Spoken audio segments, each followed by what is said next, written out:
ಶೋಭಾ ತನ್ನ ಕೋಣೆಯಲ್ಲಿ ಕುಳಿತು ಹಾಡುಗಳನ್ನು ಅಭ್ಯಾಸ ಮಾಡುತ್ತಿದ್ದಳು. ಆಗ ಅವಳ ಅತ್ತೆ ಸುಮಿತ್ರಾ ಅವರ ಕರ್ಕಶ ಧ್ವನಿ ಕೇಳಿಸಿತು. ನಿಲ್ಲಿಸು ನಿನ್ನ ಈ ಅಳು. ನನಗೆ ನಿನ್ನ ಈ ಕಳಪೆ ಹಾಡು ಕೇಳಲು ಇಷ್ಟವಿಲ್ಲ. ದಿನ ರಾತ್ರಿ ಮನೆಯಲ್ಲಿ ಹಾಡು ಕುಣಿತದ ಸದ್ದು ಕೇಳಿಸುತ್ತಲೇ ಇರುತ್ತದೆ. ಇದು ನನ್ನ ಮನೆ. ಬೇಗ ಹೊರಗೆ ಬಾ, ಏನಾದರೂ ಕೆಲಸ ಮಾಡು. ಅತ್ತೆಯ ಕಟುವಾದ ಮಾತುಗಳನ್ನು ಕೇಳಿ ಶೀಲಾಗೆ ಹೃದಯ ಜೋರಾಗಿ ಬಡಿಯಿತು.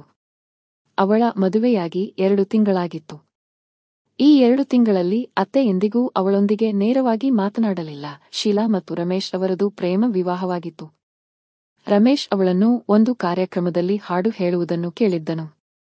ಅಂದಿನಿಂದ ಅವಳು ಅವನಿಗೆ ಮಧುರವಾದ ಕಂಠದ ಒಡತಿಯಾಗಿ ಕಂಡಳು. ಆದರೂ ಶೀಲಾ ನೋಡಲು ಅಷ್ಟೊಂದು ಸುಂದರವಾಗಿರಲಿಲ್ಲ. ಆದ್ದರಿಂದ ಅವನ ತಾಯಿ ಅವಳನ್ನು ತನ್ನ ಮನೆಯ ಸೊಸೆಯನ್ನಾಗಿ ಮಾಡಲು ಬಯಸುತ್ತಿರಲಿಲ್ಲ. ಆದರೆ ರಮೇಶ್ ಶೀಲಾನೇ ಬೇಕೆಂದು ಹಠ ಹಿಡಿದನು. ಅವಳ ತಂದೆಗೂ ಶೀಲಾಳ ಸರಳವಾದ ನಡವಳಿಕೆ ತುಂಬಾ ಇಷ್ಟವಾಗಿತ್ತು. ಆದ್ದರಿಂದ ಅವರಿಗೂ ಈ ಸಂಬಂಧಕ್ಕೆ ಸಮ್ಮತಿಸಿದರು. ಅವಳ ನಾದಿನಿ ಕೂಡ ಮುಕ್ತ ಮನಸ್ಸಿನವಳಾಗಿದ್ದಳು. ಹಾಗಾಗಿ ಅವಳಿಗೂ ತನ್ನ ಅತ್ತಿಗೆ ಇಷ್ಟವಾದಳು. ನಾನು ಗಂಡನ ಮನೆಗೆ ಹೋದ ಮೇಲೆ ಅತ್ತಿಗೆ ಮನೆಗೆ ಬರುವುದರಿಂದ ನಿಮ್ಮ ಕೆಲಸವೂ ಕಡಿಮೆಯಾಗುತ್ತದೆ ಮತ್ತು ಅವಳು ನಿಮ್ಮನ್ನು ನೋಡಿಕೊಳ್ಳುತ್ತಾಳೆ. ನಿಮಗೆ ರೂಪದಿಂದೇನು ಮಾಡುವುದು? ಅತ್ತಿಗೆಯ ನಡವಳಿಕೆ ಚೆನ್ನಾಗಿರಬೇಕು ಎಂದು ಅವಳು ತನ್ನ ತಾಯಿಗೆ ಹೇಳಿದಳು. ಆದರೆ ಸುಮಿತ್ರ ಮನಸ್ಸಿನಲ್ಲಿ ತನಗೆ ಇಷ್ಟವಿಲ್ಲದ ಸೊಸೆ ಮನೆಗೆ ಬಂದಿದ್ದಾಳೆ ಎಂಬ ಕೊರಗು ಇತ್ತು. ಅದಕ್ಕೆ ಅವಳು ಎಂದಿಗೂ ಪ್ರೀತಿಯಿಂದ ಮಾತನಾಡುತ್ತಿರಲಿಲ್ಲ. ಅವಳ ಆತ್ಮವಿಶ್ವಾಸವನ್ನು ಕುಗ್ಗಿಸುವಂತಹ ಮಾತುಗಳನ್ನೇ ಆಡುತ್ತಿದ್ದಳು. ಶೀಲಾ ಬಾಲ್ಯದಿಂದಲೂ ಅನೇಕ ಕಷ್ಟಗಳನ್ನು ಎದುರಿಸಿದ್ದಳು. ಮೊದಲ ಮಗು ಹೆಣ್ಣಾಗಿದ್ದರಿಂದ ಶೀಲಾಳ ತಂದೆ ತಾಯಿಗೂ ಅವಳು ಅಷ್ಟೊಂದು ಇಷ್ಟವಿರಲಿಲ್ಲ. ಅಲ್ಲದೆ ಆ ಹುಡುಗಿ ನೋಡಲು ಅಂದವಾಗಿಲ್ಲ ಎಂದು ತಿಳಿದಾಗ ಅವರು ಶೀಲಾಳ ಮೇಲೆ ಹೆಚ್ಚು ಗಮನ ಕೊಡಲು ನಿಲ್ಲಿಸಿಬಿಟ್ಟರು. ಆದ್ದರಿಂದ ಅವಳು ಓದು ಬರಹದಲ್ಲಿಯೂ ಅಷ್ಟೊಂದು ಉತ್ತಮವಾಗಿರಲಿಲ್ಲ. ಆದರೆ ಮುಂದೆ ಸಂಗೀತ ಮತ್ತು ಚಿತ್ರಕಲೆಯಲ್ಲಿ ಆಸಕ್ತಿ ಬೆಳೆಸಿಕೊಂಡಳು. ಕ್ರಮೇಣ ಯಶಸ್ಸಿನ ಎತ್ತರಕ್ಕೆ ಏರಿದಳು. ಅನೇಕ ಸ್ಪರ್ಧೆಗಳಲ್ಲಿ ಪದಕಗಳು ಮತ್ತು ಪ್ರಮಾಣಪತ್ರಗಳನ್ನು ಗೆದ್ದ ನಂತರ ಅವಳು ಅನೇಕ ಕಡೆ ಕಾರ್ಯಕ್ರಮಗಳನ್ನು ನೀಡುತ್ತಿದ್ದಳು. ಅದರಿಂದ ಅವಳಿಗೆ ಉತ್ತಮ ಹಣವೂ ಸಿಗುತ್ತಿತ್ತು. ಚಿತ್ರಕಲಾ ಪ್ರದರ್ಶನದಲ್ಲಿ ಅವಳ ಚಿತ್ರಗಳು ಲಕ್ಷಾಂತರ ರೂಪಾಯಿಗಳಿಗೆ ಮಾರಾಟವಾಗುತ್ತಿದ್ದವು. ತನ್ನ ಕಲೆಯ ಬಲದಿಂದಲೇ ರಮೇಶ್ನಂತಹ ಪ್ರೀತಿಸುವ ಜೀವನ ಸಂಗಾತಿಯನ್ನು ಪಡೆದಿದ್ದಳು. ಮದುವೆಯ ನಂತರ ತನ್ನ ಜೀವನವೆಲ್ಲ ಚೆನ್ನಾಗಿರುತ್ತದೆ ಎಂದು ಅವಳು ಅಂದುಕೊಂಡಿದ್ದಳು. ಆದರೆ ಅತ್ತೆಯ ಕಾರಣದಿಂದ ಕ್ರಮೇಣ ಅವಳ ಮನೋಬಲ ಕುಸಿಯುತ್ತಾ ಹೋಯಿತು. ಏನೇ ಆಗಲಿ ಅವಳು ಕೋಣೆಯಿಂದ ಹೊರಗೆ ಬಂದಳು. ಆಗ ಅವಳ ಅತ್ತೆ ದಿನ ರಾತ್ರಿ ಕಾಗೆಯಂತೆ ಹಾಡುತ್ತಾ ಇರುತ್ತಾಳೆ. ಹೋಗು ಅಡುಗೆ ಮನೆಗೆ, ನಮಗೆಲ್ಲ ಚಹಾ ತಿಂಡಿ ಮಾಡಿಕೊಂಡು ಬಾ. ನನ್ನ ಗೆಳತಿಯರು ಮನೆಗೆ ಬಂದಿದ್ದಾರೆ ಎಂದರು. ಅವಳು ಮೌನವಾಗಿ ಅಡುಗೆ ಮನೆಗೆ ಹೋದಳು. ಸ್ವಲ್ಪ ಹೊತ್ತಿನ ನಂತರ ತಿಂಡಿ ತರುತ್ತಿರುವಾಗ ಅವಳ ಅತ್ತೆ ತನ್ನ ಬಗ್ಗೆಯೇ ಕೆಟ್ಟದಾಗಿ ಮಾತನಾಡುತ್ತಿರುವುದು ಕೇಳಿಸಿತು. ಅವಳ ಕಣ್ಣಲ್ಲಿ ನೀರು ಬಂತು. ಅವಳು ಕಣ್ಣೀರನ್ನು ಒರೆಸಿಕೊಂಡು ಚಹಾ ತಿಂಡಿ ತಂದು ಅವರ ಮುಂದೆ ಇಟ್ಟಳು. ಆಗ ಅತ್ತೆ ಅವಳನ್ನು ಗೇಲಿ ಮಾಡುತ್ತಾ, ನೋಡ್ತಿದ್ದೀರಲ್ಲ, ಎಷ್ಟೇ ಮೇಕಪ್ ಮಾಡಿದ್ರೂ ಇವಳು ಕಪ್ಪಗೆ ಕಾಣಿಸ್ತಾಳೆ ಎಂದರು. ಶೀಲಾ ಆಶ್ಚರ್ಯದಿಂದ ಅವರ ಕಡೆ ನೋಡಿದಳು. ಆಗ ಅವರು ಕೋಪದಿಂದ, ಏನು ಹಾಗೆ ನನ್ನನ್ನು ದಿಟ್ಟಿಸಿ ನೋಡ್ತಾ ಇದೀಯಾ? ನಿನ್ನ ಕಾಲು ಮಾತ್ರ ಉಲ್ಟಾ ಇಲ್ಲ, ನೋಡೋಕೆ ನೀನು ಒಂಥರ ಕಾಣಿಸ್ತೀಯಾ ಎಂದು ಹೇಳಿ ತಮ್ಮ ಗೆಳತಿಯರ ಮುಂದೆ ಜೋರಾಗಿ ನಕ್ಕರು. ಅವರು ಯಾವಾಗಲೂ ಸೊಸೆಯ ಕಪ್ಪು ಬಣ್ಣದ ಬಗ್ಗೆ ಅವಳನ್ನು ಗೇಲಿ ಮಾಡುತ್ತಿದ್ದರು. ಅವರ ಗೆಳತಿಯರು ಹೋದ ನಂತರ ಶೀಲಾ, ಅತ್ತೆ, ನೀವು ನಿಮ್ಮ ಗೆಳತಿಯರ ಮುಂದೆ ಯಾವಾಗಲೂ ನನ್ನನ್ನು ಗೇಲಿ ಮಾಡುತ್ತಾ ಇರುತ್ತೀರಿ. ನೀವು ಯಾಕೆ ಹಾಗೆ ಮಾಡುತ್ತೀರಿ? ನಾನು ನೋಡಲು ಸುಂದರವಾಗಿಲ್ಲದಿದ್ದರೂ ದಿನವಿಡೀ ಮನೆಯ ಕೆಲಸ ಮಾಡುತ್ತೇನೆ, ನಿಮ್ಮ ಸೇವೆ ಮಾಡುತ್ತೇನೆ, ಯಾರಿಗೂ ದೂರು ನೀಡಲು ಅವಕಾಶ ಕೊಡೋದಿಲ್ಲ. ಆದರೂ ನೀವು ನನ್ನನ್ನು ನಿಮ್ಮ ಸೊಸೆಯಾಗಿ ಯಾಕೆ ಸ್ವೀಕರಿಸಲು ಸಾಧ್ಯವಾಗುತ್ತಿಲ್ಲ ಎಂದಳು. ಸುಮಿತ್ರಾ ಕೋಪದಿಂದ ಹಲ್ಲು ಕಡಿಯುತ್ತಾ, ನಾನು ನಿನ್ನನ್ನು ಎಂದಿಗೂ ನನ್ನ ಸೊಸೆಯಾಗಿ ಸ್ವೀಕರಿಸುವುದಿಲ್ಲ. ನನ್ನ ಮಗನ ಜೊತೆ ನಿನ್ನ ಜೋಡಿ ಎಷ್ಟು ಗಲೀಜಾಗಿ ಕಾಣಿಸುತ್ತದೆ. ಒಂದು ದಿನ ನಾನು ಅವನಿಂದ ನಿನಗೆ ಡೈವೋರ್ಸ್ ಕೊಡಿಸಿ ಮತ್ತೊಂದು ಸುಂದರವಾದ ಸೊಸೆಯನ್ನು ತರುತ್ತೇನೆ. ನೀನೇನು ಅಂದುಕೊಂಡಿದೀಯಾ? ನೀನು ನೋಡಲು ಸುಂದರವಾಗಿಲ್ಲ ಅಷ್ಟೇ, ಅದನ್ನು ಮನೆಯ ಕೆಲಸ ಮಾಡಿ ತುಂಬುತ್ತೀಯಾ? ಅದಕ್ಕೂ ನಾವು ನಿನಗೆ ಕೃತಜ್ಞರಾಗಿರಬೇಕಾ? ಹೋಗು, ನಿನ್ನ ಕೆಲಸ ಮಾಡಿಕೊ. ನಿನ್ನ ಯೋಗ್ಯತೆ ಕೆಲಸ ಮಾಡಲು ಮಾತ್ರ ಎಂದರು. ಶೀಲಾಳ ಹೃದಯ ಒಡೆದು ಹೋಯಿತು. ಮದುವೆಯ ನಂತರ ಅತ್ತೆ ಮನೆಯಲ್ಲಿ ತನಗೆ ಗೌರವ ಸಿಗುತ್ತದೆ ಎಂದು ಅವಳು ಅಂದುಕೊಂಡಿದ್ದಳು. ಆದರೆ ಇಲ್ಲಿಯೂ ಅವಳೊಂದಿಗೆ ಅದೇ ನಡೆಯುತ್ತಿದೆ. ಉಳಿದ ಕುಟುಂಬದವರು ತುಂಬಾ ಬುದ್ಧಿವಂತರಾಗಿದ್ದರು. ರಮೇಶ್ ಕೂಡ ಅವಳನ್ನು ತುಂಬಾ ಪ್ರೀತಿಸುತ್ತಿದ್ದನು. ಆದರೆ ಅವಳ ಅತ್ತೆ ಅವಳ ಹಿಂದೆ ಕೈ ತೊಳೆದುಕೊಂಡು ಬಿದ್ದಿದ್ದರು. ಅವಳ ಪ್ರತಿಭೆ ಮತ್ತು ಮಧುರವಾದ ನಡವಳಿಕೆ ಅವಳ ರೂಪದ ಕೆಳಗೆ ಮುದುಡಿ ಹೋಗುತ್ತಿತ್ತು, ಅದೂ ಕೂಡ ಅತ್ತೆಯ ಟೀಕೆಗಳಿಂದ. ಬಾಲ್ಯದಿಂದಲೂ ಅವಳು ತನ್ನ ಆತ್ಮವಿಶ್ವಾಸವನ್ನು ಕುಂದಲು ಬಿಟ್ಟಿರಲಿಲ್ಲ. ಒಂದು ದಿನ ತಾನು ಏನಾದರೂ ಮಾಡಿ ತನ್ನ ಪ್ರತಿಭೆಯಿಂದ ಗುರುತಿಸಿಕೊಳ್ಳುತ್ತೇನೆ ಎಂಬ ನಿರೀಕ್ಷೆಯಲ್ಲಿದ್ದಳು. ಆದರೆ ಇಂದು ಅತ್ತೆಯ ವರ್ತನೆ ಅವಳನ್ನು ಸಂಪೂರ್ಣವಾಗಿ ಮುರಿದು ಹಾಕಿತ್ತು. ಕ್ರಮೇಣ ಅವಳು ಮೌನವಾಗುತ್ತಾ ಹೋದಳು. ಹಾಡು ಹಾಡುವುದನ್ನು ಮತ್ತು ಚಿತ್ರ ಬಿಡಿಸುವುದನ್ನು ಸಂಪೂರ್ಣವಾಗಿ ನಿಲ್ಲಿಸಿಬಿಟ್ಟಳು. ಏಕೆಂದರೆ ಈ ಎಲ್ಲ ವಿಷಯಗಳಿಗೆ ಬೆಲೆಯೇ ಇಲ್ಲ ಎಂದು ಅವಳಿಗೆ ಅನ್ನಿಸಲು ಪ್ರಾರಂಭವಾಯಿತು. ಅವಳು ತನ್ನನ್ನು ತಾನೇ ನಿಷ್ಪ್ರಯೋಜಕ ಎಂದು ಭಾವಿಸಲು ಪ್ರಾರಂಭಿಸಿದಳು. ಅವಳು ದಿನವಿಡೀ ತನ್ನ ಕೋಣೆಯಲ್ಲಿ ಮಲಗುತ್ತಾ ಇರುತ್ತಿದ್ದಳು, ಏನಾದರೂ ತಿನ್ನುತ್ತಾ ಇರುತ್ತಿದ್ದಳು. ಹಾಗಾಗಿ ಅವಳು ದಪ್ಪಗಾಗುತ್ತಿದ್ದಳು. ಈಗ ಅವಳಿಗೆ ಕನ್ನಡಿ ಮುಂದೆ ನಿಲ್ಲಲು ಕೂಡ ಮನಸ್ಸಿರಲಿಲ್ಲ. ಅವಳ ದೇಹವನ್ನಲ್ಲ, ಮನಸ್ಸನ್ನು ಪ್ರೀತಿಸುತ್ತಿದ್ದ ರಮೇಶ್ ಅವಳ ಈ ಸ್ಥಿತಿಯನ್ನು ನೋಡಿ ಅವಳಿಗೆ ಸಮಾಧಾನ ಹೇಳಲು ತುಂಬಾ ಪ್ರಯತ್ನಿಸುತ್ತಿದ್ದನು. ಆದರೆ ಈ ದಿನಗಳಲ್ಲಿ ಅವನು ಕೆಲಸದಲ್ಲಿ ಎಷ್ಟು ಬ್ಯುಸಿ ಇರುತ್ತಿದ್ದನೆಂದರೆ ಹೆಂಡತಿಯೊಂದಿಗೆ ಕುಳಿತುಕೊಳ್ಳಲು ಹೆಚ್ಚು ಸಮಯ ಸಿಗುತ್ತಿರಲಿಲ್ಲ. ಹಾಗಾಗಿ ಅವಳು ಎಷ್ಟು ಆಳವಾದ ಒತ್ತಡದಿಂದ ಬಳಲುತ್ತಿದ್ದಾಳೆಂದು ಅವನಿಗೆ ತಿಳಿದಿರಲಿಲ್ಲ. ಇತ್ತ ಅವಳ ಕೋಣೆಯಿಂದ ಹಾಡಿನ ಸದ್ದು ಕೇಳಿಬರುತ್ತಿಲ್ಲ ಮತ್ತು ಅವಳು ಚಿತ್ರಗಳನ್ನು ಬಿಡಿಸುತ್ತಿಲ್ಲ ಎಂದು ಸುಮಿತ್ರಾ ಮನಸ್ಸಿನಲ್ಲಿ ಸಂತೋಷಪಡುತ್ತಿದ್ದರು. ಈಗಲಾದರೂ ಅವಳ ಚಿಲಿಪಿಲಿ ನಿಂತಿದೆ ಮತ್ತು ಅವಳಿಗೆ ತನ್ನ ಯೋಗ್ಯತೆ ಅರ್ಥವಾಗಿದೆ ಎಂದು ಯೋಚಿಸುತ್ತಿದ್ದರು. ಶೀಲಾ ತಾನಾಗಿಯೇ ಶಾಂತಳಾಗಬೇಕು, ನಂತರ ತನ್ನ ಮಗನನ್ನು ಪ್ರಚೋದಿಸಿ ಅವನಿಗೆ ಮತ್ತೊಂದು ಮದುವೆ ಮಾಡಿಸಬೇಕು ಎಂಬ ಪ್ರಯತ್ನದಲ್ಲಿ ಅವರು ಇದ್ದರು. ಒಂದು ದಿನ ಶೀಲಾಳ ಗೆಳತಿ ಮನೆಗೆ ಬಂದಳು. ಅವಳ ಸ್ಥಿತಿಯನ್ನು ನೋಡಿ ಅವಳಿಗೆ ತುಂಬಾ ಕೆಟ್ಟದನಿಸಿತು. ಅವಳು ಬಲವಂತವಾಗಿ ಅವಳನ್ನು ರೆಡಿ ಮಾಡಿ ಶಾಪಿಂಗ್ಗೆ ಕರೆದುಕೊಂಡು ಹೋದಳು. ಇದರಿಂದ ಅವಳ ಮನಸ್ಸು ಸ್ವಲ್ಪ ಬದಲಾಗುತ್ತದೆ ಎಂದು. ಆ ದಿನ ಸುಮಿತ್ರಾ ತುಂಬಾ ಕೋಪದಲ್ಲಿದ್ದರು ಮತ್ತು ಸೊಸೆ ಮನೆಗೆ ಬಂದ ಮೇಲೆ ಅವಳಿಗೆ ಬೈಯಬೇಕು ಎಂದು ಯೋಚಿಸುತ್ತಿದ್ದರು. ಅವರು ಕೋಪದಲ್ಲಿ ಅವಳ ಕೋಣೆಯ ಹೊರಗಡೆಯಿಂದ ಹೋಗುತ್ತಿದ್ದಳು. ಆಗ ಇದ್ದಕ್ಕಿದ್ದ ಹಾಗೆ ಮಗನ ಕೋಣೆಯಲ್ಲಿ ಯಾರೋ ಇದ್ದಾರೆ ಎಂದು ಅವಳಿಗೆ ಅನಿಸಿತು. ಅವರು ಕೋಣೆಗೆ ಇಣುಕಿ ನೋಡಿದರು. ಆಗ ಒಂದು ಸುಂದರವಾದ ಹೆಂಗಸು ಕನ್ನಡಿಯ ಮುಂದೆ ನಿಂತು ತನ್ನ ಕೂದಲನ್ನು ಸರಿಪಡಿಸಿಕೊಳ್ಳುತ್ತಿದ್ದಳು. ಮಗನ ಮಲಗುವ ಕೋಣೆಯಲ್ಲಿ ಇಷ್ಟು ಸುಂದರವಾದ ಹೆಂಗಸನ್ನು ನೋಡಿ ಅವರು ಆಶ್ಚರ್ಯಚಕಿತರಾದರು. ಅವರು ಹೊರಗಿನಿಂದಲೇ "ನೀನ್ಯಾರು? ನನ್ನ ಮಗನ ಬೆಡ್ರೂಮ್ನಲ್ಲಿ ಏನು ಮಾಡ್ತಾ ಇದೀಯಾ?" ಎಂದು ಕೂಗಿದರು. ಅಲ್ಲಿಂದ ಯಾವುದೇ ಉತ್ತರ ಬರಲಿಲ್ಲ, ಬರೀ ಗುನುಗುವ ಸದ್ದು ಕೇಳಿಬರುತ್ತಿತ್ತು. ಅವರು ಆಶ್ಚರ್ಯದಿಂದ ಕೋಣೆಗೆ ಹೋದರು.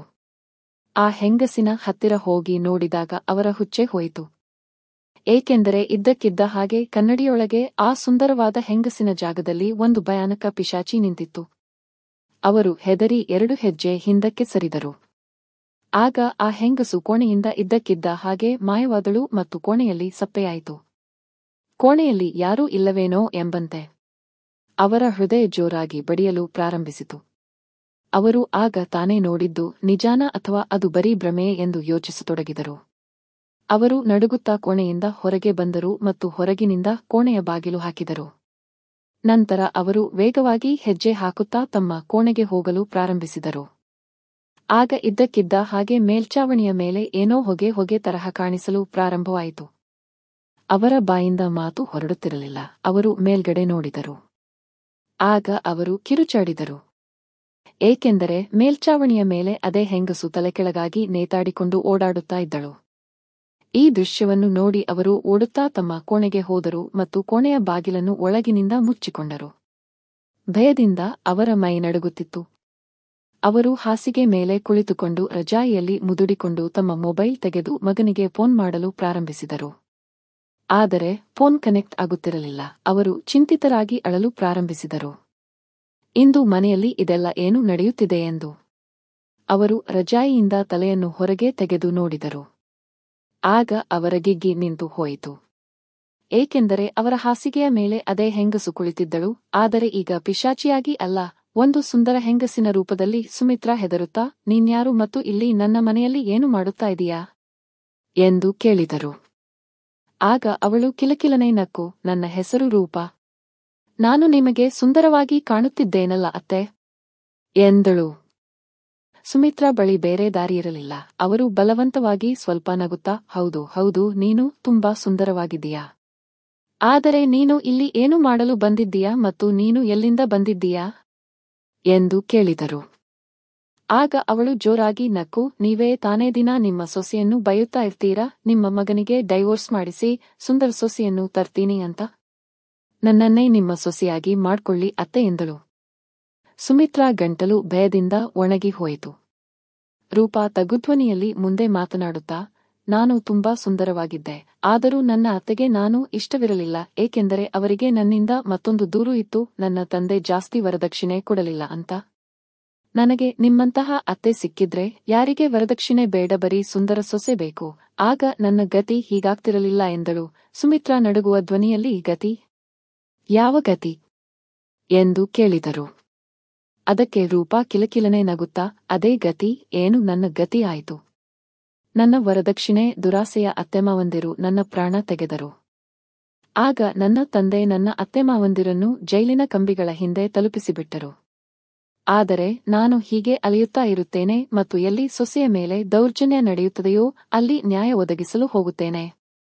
ನಿಮಗೆ ನಿಮ್ಮ ಸೊಸೆಯಿಂದ ಅಷ್ಟೇನೂ ತೊಂದರೆಯಿಲ್ಲ ತಾನೇ? ನಿಮಗೆ ರೂಪಾಯಿ ಹಣದ ಆಸೆ ಇಲ್ಲ, ಬರೀ ನಿಮ್ಗೆ ಸುಂದರ ಸೊಸೆ ಬೇಕು. ಅದಕ್ಕೆ ನೀವೇ ಯಾಕೆ ನನ್ನನ್ನು ಸೊಸೆಯಾಗಿ ಮಾಡಿಕೊಳ್ಳಬಾರದು ಎಂದು ಯೋಚಿಸಿದೆ ಎಂದಳು. ಸುಮಿತ್ರಾ ಭಯದಿಂದ ಸುಸ್ತಾಗಿ ಹೋಗಿದ್ದರು. ಅವರು ನಡುಗುತ್ತಾ, ಬೇಡ ಬೇಡ, ನನಗೆ ಇಂತಹ ಸೊಸೆ ಬೇಡ. ನನ್ನ ಸೊಸೆ ಹೇಗಿದ್ದರೂ ನನಗೆ ಸರಿ ಎಂದರು. ಆಗ ಇದ್ದಕ್ಕಿದ್ದ ಹಾಗೆ ರೂಪಾ ಗಾಳಿಯಲ್ಲಿ ಮೇಲೆ ಎದ್ದು, ಏಕೆ ಅತ್ತೆ? ನನ್ನ ಸೌಂದರ್ಯ ನಿಮ್ಗೆ ಇಷ್ಟವಾಗಲಿಲ್ಲವೇ? ನೋಡಿ, ನಾನು ಪಿಶಾಚಿಯ ತರ ಕಾಣಿಸ್ತಾನೂ ಇಲ್ಲ, ಬರೀ ನನ್ನ ಕಾಲು ಉಲ್ಟಾ ಇದೆ ಅಷ್ಟೇ ಎಂದಳು. ಅಷ್ಟೇ ಹೇಳಿದ ತಕ್ಷಣ ಸುಮಿತ್ರಾ ಅವಳ ಕಾಲುಗಳ ಮೇಲೆ ಕಣ್ಣು ಹಾಕಿದಾಗ ಅವಳ ಕಾಲು ನಿಜವಾಗಿಯೂ ಉಲ್ಟಾ ಇತ್ತು. ಅದನ್ನು ನೋಡಿ ಅವರು ಕಿರುಚಾಡಿದರು. ಅವರು ಹೆದರುತ್ತಾ, ನನ್ನನ್ನು ಕ್ಷಮಿಸಿಬಿಡು, ಮುಂದೆ ನಾನು ಇಂತಹ ತಪ್ಪು ಮಾಡುವುದಿಲ್ಲ, ನಾನು ನನ್ನ ಸೊಸೆಯನ್ನು ತೊಂದರೆಪಡಿಸುವುದಿಲ್ಲ, ಪ್ಲೀಸ್ ಇಲ್ಲಿಂದ ಹೋಗು ಎಂದರು. ಆಗ ರೂಪಾ ನಗುತ್ತಾ ಕೆಳಗೆ ಇಳಿಯಲು ಪ್ರಾರಂಭಿಸಿದಳು. ಆಗ ಸುಮಿತ್ರಾ ಅವರ ಹಾಸಿಗೆ ನಿಧಾನವಾಗಿ ಗಾಳಿಯಲ್ಲಿ ಮೇಲೆ ಏರಲು ಪ್ರಾರಂಭಿಸಿತು. ಈಗ ಸುಮಿತ್ರಾ ಜೋರಾಗಿ ಕಿರುಚಾಡಲು ಪ್ರಾರಂಭಿಸಿದರು. ರೂಪಾ ಕೋಪಭರಿತ ಕಣ್ಣುಗಳಿಂದ ಅವರನ್ನು ದಿಟ್ಟಿಸಿ ನೋಡುತ್ತಾ, ನಾನು ಇಂದು ಬರದೇ ಇದ್ದಿದ್ದರೆ ನೀವು ಎಂದಿಗೂ ನಿಮ್ಮ ಸೊಸೆಯನ್ನು ತೊಂದರೆಪಡಿಸುವುದನ್ನು ನಿಲ್ಲಿಸುತ್ತಿರಲಿಲ್ಲ. ನಿಮ್ಮಂತಹ ದೌರ್ಜನ್ಯ ಮಾಡುವವರಿಗೆ ಪ್ರತಿ ಕಡೆ ನಮ್ಮಂತಹ ಆತ್ಮಗಳು ನಿಮಗೆ ಪಾಠ ಕಲಿಸಲು ಬರುತ್ತೇವೆ. ನಿಮಗೆ ಅರ್ಥವಾಗುವುದಿಲ್ಲವೇ? ಒಂದು ಹೆಣ್ಣು ಗಂಡನ ಮನೆಯಲ್ಲಿ ತನ್ನ ಸಂಸಾರ ಕಟ್ಟಿಕೊಳ್ಳಲು ಬರುತ್ತಾಳೆ ಮತ್ತು ನಿಮ್ಮಂತಹ ಜನರು ಅವಳನ್ನು ಟೀಕೆ ಮಾಡುತ್ತಾ ಅವಳ ಎಲ್ಲಾ ಕನಸುಗಳನ್ನು ಪುಡಿ ಪುಡಿ ಮಾಡುತ್ತೀರಿ. ಯಾವಾಗ ಕಷ್ಟ ಬರುತ್ತದೆಯೋ ಆಗ ನೀವು ಪಶ್ಚಾತ್ತಾಪ ಪಡುವ ನಾಟಕ ಮಾಡುತ್ತೀರಿ ಎಂದಳು. ಈಗ ಸುಮಿತ್ರಾ ಏನು ಹೇಳಬೇಕು? ಅವರು ಗದ್ಗದಿತ ಧ್ವನಿಯಲ್ಲಿ, ಮಗಳೇ, ನನ್ನನ್ನು ಕ್ಷಮಿಸಿಬಿಡು. ನನಗೆ ಒಂದು ಅವಕಾಶ ಕೊಡು. ಮುಂದೆ ಏನಾದರೂ ತಪ್ಪು ಮಾಡಿದರೆ ಆಗ ನಿನಗೆ ಏನು ಬೇಕೋ ಅದು ಮಾಡು ಎಂದು ಕೇಳಿದರು. ಅವರು ಅಳುತ್ತಿರುವುದನ್ನು ನೋಡಿ ರೂಪಾಗೆ ತುಂಬಾ ಮಜಾ ಬರುತ್ತಿತ್ತು. ಅವಳು ಜೋರಾಗಿ ನಗುತ್ತಾ, ಸರಿ, ನಾನು ನಿಮಗೆ ಒಂದು ಅವಕಾಶ ಕೊಡುತ್ತೇನೆ. ಮುಂದೆ ನಿಮ್ಮ ಸೊಸೆಯೊಂದಿಗೆ ಯಾವುದೇ ತಪ್ಪು ನಡವಳಿಕೆ ತೋರಬೇಡಿ ಮತ್ತು ನೆನಪಿಡಿ, ನಾನು ಯಾವಾಗಲೂ ಇಲ್ಲೇ ಹತ್ತಿರ ಇರುತ್ತೇನೆ ಎಂದು ಹೇಳಿ ಕ್ಷಣಮಾತ್ರದಲ್ಲಿ ಮಾಯವಾಗಿ ಹೋದಳು ಮತ್ತು ಸುಮಿತ್ರಾ ಅವರ ಹಾಸಿಗೆ ದಡಾರನೆ ನೆಲಕ್ಕೆ ಬಿತ್ತು. ಸುಮಿತ್ರಾ ಅವರ ಸೊಂಟಕ್ಕೆ ಜೋರಾಗಿ ಹೊಡೆತ ಬಿತ್ತು. ಒಂದು ಅವರಿಗೆ ನೋವಾಗುತ್ತಿತ್ತು, ಮತ್ತೊಂದು ಭಯದಿಂದ ಅವರ ಸ್ಥಿತಿ ಕೆಟ್ಟು ಹೋಗಿತ್ತು. ಆಗ ಬಾಗಿಲಿನ ಗಂಟೆ ಬಾರಿಸಿತು. ಅದಕ್ಕೆ ಅವರು ಜೋರಾಗಿ ಜಿಗಿದರು. ನಂತರ ಅವರು ನಿಧಾನವಾಗಿ ಹೆಜ್ಜೆ ಎಳೆದುಕೊಂಡು ಬಾಗಿಲು ತೆಗೆದರು. ಆಗ ಮುಂದೆ ಸೊಸೆಯನ್ನು ನೋಡಿ ಅವರಿಗೆ ಏನಾಯಿತೋ ಗೊತ್ತಿಲ್ಲ, ಅವಳನ್ನು ತಬ್ಬಿಕೊಂಡು ಅಳಲು ಪ್ರಾರಂಭಿಸಿದರು. ಅವರನ್ನು ಅಳುತ್ತಿರುವುದನ್ನು ನೋಡಿ ಶೀಲಾ ಆಶ್ಚರ್ಯಚಕಿತಳಾದಳು ಮತ್ತು ಅತ್ತೆ ಏನಾಯಿತು ಎಂದು ಕೇಳಿದಳು. ಸುಮಿತ್ರಾ ಅವರಿಂದ ಏನೂ ಹೇಳಲು ಸಾಧ್ಯವಾಗುತ್ತಿರಲಿಲ್ಲ ಮತ್ತು ಸುಮ್ಮನಿರಲು ಕೂಡ ಸಾಧ್ಯವಾಗುತ್ತಿರಲಿಲ್ಲ. ನಿಧಾನವಾಗಿ ಅವರು ಸ್ವಲ್ಪ ಶಾಂತರಾದರು. ಸೊಸೆ ಅವರಿಗೆ ಕಿತ್ತಳೆ ಹಣ್ಣಿನ ಜ್ಯೂಸ್ ತಂದು ಕೊಟ್ಟಳು. ಅವರು ನೋಡುತ್ತಿದ್ದರು, ಇಷ್ಟು ಕೆಟ್ಟದಾಗಿ ನಡೆಸಿಕೊಂಡರೂ ಕಷ್ಟದ ಸಮಯದಲ್ಲಿ ಸೊಸೆಯೇ ತನ್ನನ್ನು ನೋಡಿಕೊಳ್ಳುತ್ತಿದ್ದಾಳೆ ಎಂದು. ಈಗ ಅವರಿಗೆ ನಿಜವಾಗಿಯೂ ತಮ್ಮ ಕೀಳು ಕೆಲಸಗಳ ಬಗ್ಗೆ ಸ್ವಲ್ಪ ಪಶ್ಚಾತ್ತಾಪ ಆಗುತ್ತಿತ್ತು. ಅವರು ಕಣ್ಣೀರು ಒರೆಸಿಕೊಂಡು, ಸೊಸೆ, ನಾನು ನಿನ್ನನ್ನು ಯಾವಾಗಲೂ ಬೈದೆ, ನಿನ್ನನ್ನು ಪಿಶಾಚಿ ಎಂದೆ, ನನ್ನಿಂದ ತಪ್ಪಾಯಿತು. ನೀನು ನನ್ನನ್ನು ಕ್ಷಮಿಸಿಬಿಡು ಮತ್ತು ನಿನ್ನ ಪೇಂಟಿಂಗ್ ಮತ್ತು ಹಾಡಿನ ಕಲೆಯನ್ನು ಮುಂದೆ ಬೆಳೆಸು. ನನಗೆ ನಿಜವಾಗಿಯೂ ನನ್ನ ತಪ್ಪಿನ ಅರಿವಾಗಿದೆ ಎಂದು ಹೇಳಿ ಸೊಸೆಯನ್ನು ತಬ್ಬಿಕೊಂಡರು. ಆಗ ಹಿಂದೆ ಕನ್ನಡಿಯೊಳಗೆ ಅದೇ ಮುಖ ನಗುತ್ತಿರುವಂತೆ ಕಂಡಿತು ಮತ್ತು ಅವರು ಹೆದರಿ ತಮ್ಮ ಕಣ್ಣುಗಳನ್ನು ಮುಚ್ಚಿಕೊಂಡರು. ಆ ದಿನದ ನಂತರ ಅವರಿಗೆ ಸೊಸೆಯೊಂದಿಗೆ ಜೋರಾಗಿ ಮಾತನಾಡಲು ಕೂಡ ಧೈರ್ಯ ಬರುತ್ತಿರಲಿಲ್ಲ. ಶೀಲಾ ಕೂಡ ಸಂತೋಷದಿಂದಿದ್ದಳು. ಅತ್ತೆ ಎಂದಿಗೂ ತನ್ನನ್ನು ಬೈಯುತ್ತಿರಲಿಲ್ಲ ಮತ್ತು ಮನೆಯಲ್ಲಿ ಈಗ ಶಾಂತಿಯುತ ವಾತಾವರಣವಿತ್ತು. ಸುಮಿತ್ರಾ ಈಗ ಒಬ್ಬಂಟಿಯಾಗಿ ಹೆದರುತ್ತಿದ್ದರು, ರೂಪಾಳ ಆತ್ಮ ಮತ್ತೆ ವಾಪಸ್ ಬಂದು ಬಿಡುತ್ತದೆಯೇನೋ ಎಂದು. ಆದರೆ ಅವರು ತಮ್ಮ ಕರ್ಮವನ್ನು ಸರಿಪಡಿಸಿಕೊಂಡಿದ್ದರು. ಹಾಗಾಗಿ ರೂಪಾ ವಾಪಸ್ ಬರಲು ಅವಶ್ಯಕತೆ ಇರಲಿಲ್ಲ. ಸ್ನೇಹಿತರೆ, ನನ್ನಿಂದ ಬರೆಯಲ್ಪಟ್ಟ ಈ ಕಾಲ್ಪನಿಕ ಕತೆ ನಿಮಗೆ ಇಷ್ಟವಾಯಿತು ಎಂದು ಭಾವಿಸುತ್ತೇನೆ. ಇನ್ನೂ ಅನೇಕ ಕತೆಗಳಿಗಾಗಿ ನಮ್ಮ ಚಾನೆಲ್ ಅನ್ನು ಸಬ್ಸ್ಕ್ರೈಬ್ ಮಾಡಿ. ಧನ್ಯವಾದಗಳು.